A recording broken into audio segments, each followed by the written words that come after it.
terrible news for Tsunoda after Red Bull's shocking statement following Dutch GP qualifying.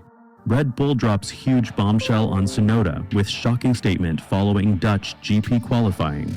What if I told you that Red Bull's second seat isn't just difficult, it's systematically designed to destroy careers?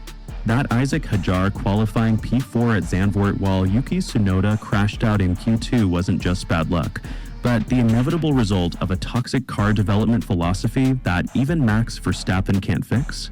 And most shockingly, what if the evidence suggests Red Bull has already made their decision about 2026, regardless of what happens in the remaining races? These aren't just provocative questions. The data I've uncovered tells a story that Red Bull desperately doesn't want you to hear.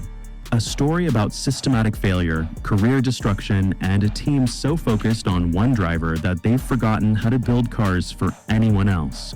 By the end of this video, you'll understand why Yuki Tsunoda's fate was sealed long before he ever sat in a Red Bull, and why Isaac Hajar might be walking into the same trap.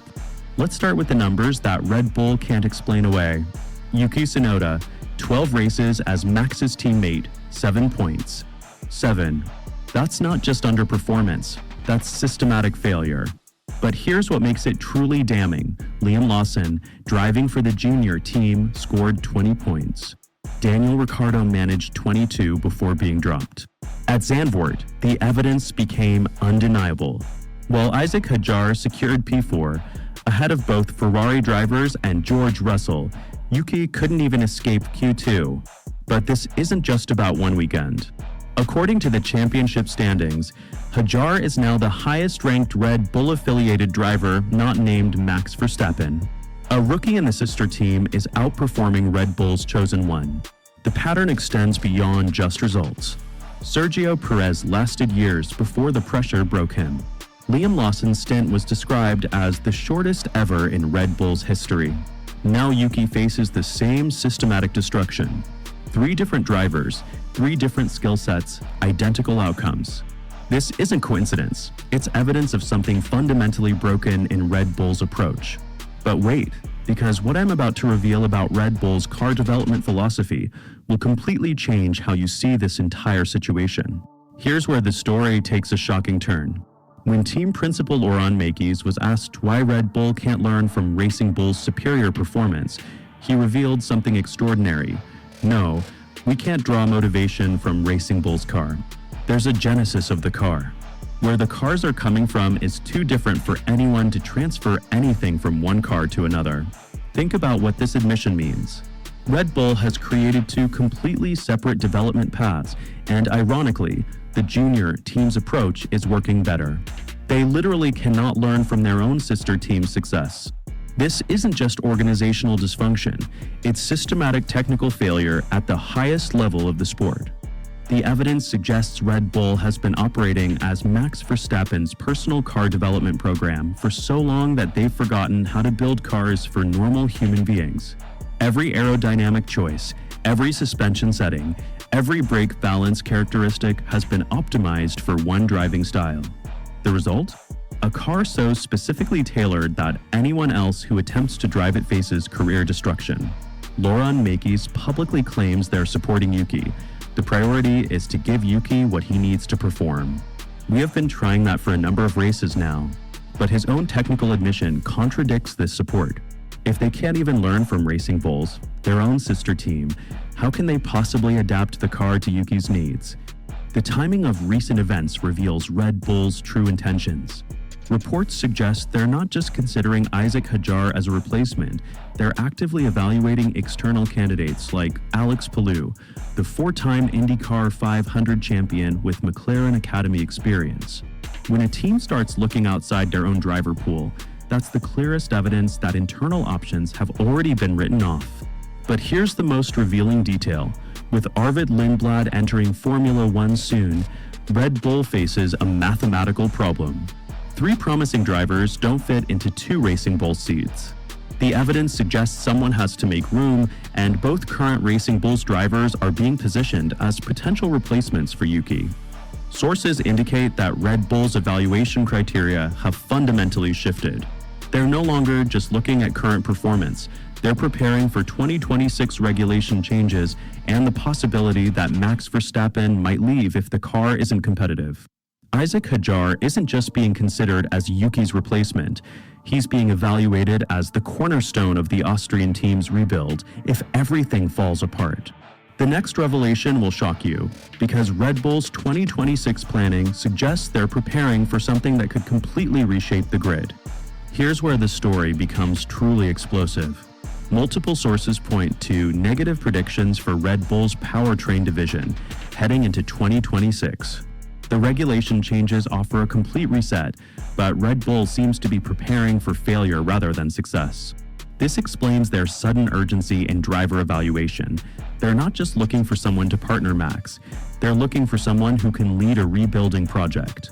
The evidence suggests Red Bull knows something about their 2026 prospects that they're not sharing publicly. Why else would they be simultaneously evaluating multiple replacement candidates while claiming to support their current driver? The technical reality is that everything changes in 2026, and Red Bull appears to be positioning themselves for a scenario where Max Verstappen exercises his exit clause. This context makes Yuki's situation even more precarious. He's not just fighting for his current seat, he's auditioning for a role in a potential rebuild that Red Bull doesn't even want to acknowledge publicly. The pressure isn't just about matching Max's pace, it's about proving he can lead a team if Max leaves. Isaac Hajar's recent performances take on new significance in this context. Despite a rough patch since Barcelona, 5 consecutive races without points, his qualifying form suggests the raw speed that rebuilding projects require. P4 at Zandvoort wasn't just a good result, it was evidence of the kind of performance Red Bull needs if their worst fears about 2026 materialize. For Yuki, the options are disappearing faster than Red Bull's championship hopes. Cadillac recently announced their driver lineup, eliminating what could have been his primary escape route. The only potential lifeline comes through Honda's relationship with Aston Martin, but that wouldn't materialize until 2027 at the earliest, meaning he'd have to survive the crucial 2026 regulation changes on the sidelines. But here's the cruel irony. Even if Honda wanted to help, the evidence suggests their relationship with Yuki isn't as strong as it once was. During Red Bull's Honda partnership, it was obvious that Japanese manufacturer support was the primary reason Yuki survived his utterly poor performance in the first couple of years with AlphaTauri. Times have changed, and Honda's priorities have shifted with their new partnerships. The Aston Martin scenario presents its own challenges. Yes, Lance Stroll's poor performance creates an opportunity, but sources question whether Yuki would be the best available asset on the market if nepotistic factors are finally addressed. The grid is full of talented drivers looking for opportunities, and Yuki's Red Bull struggles haven't exactly enhanced his market value. But the most shocking part of the story is what happens if Red Bull's gamble on Isaac Hajar backfires, because the evidence suggests they might be setting up another driver for the same systematic destruction. Isaac Hajar's promotion to Red Bull might look like a reward, but the evidence suggests it could be career suicide. Every previous occupant of that seat has faced systematic destruction, regardless of their talent or preparation. The question isn't whether Hajar deserves the promotion, it's whether he's smart enough to refuse it. The data supports a disturbing pattern. Drivers perform better in racing bulls than in Red Bull itself. Liam Lawson's example is particularly telling. Excellent performances in the sister team, immediate struggles in the main team. If Red Bull's car development philosophy remains unchanged, Hajar faces the same inevitable outcome. Sources suggest Hajar hasn't hidden his desire to drive for Red Bull, but the evidence indicates he should be careful what he wishes for. The 2026 regulation changes might offer a fresh start, but they also represent unknown risks. If Red Bull's technical predictions prove accurate and their powertrain struggles, Hajar could find himself partnering a departing Max Verstappen in an uncompetitive car. The timing creates additional pressure.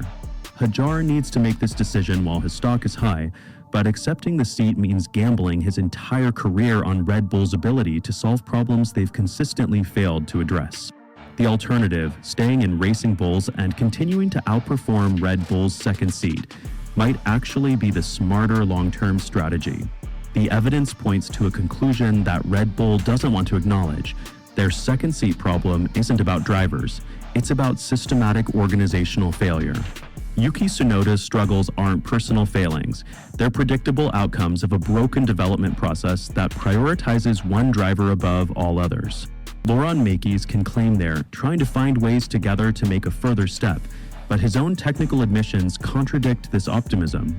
When your team can't even learn from its own sister squad's superior performance, how can you expect to solve fundamental car balance issues?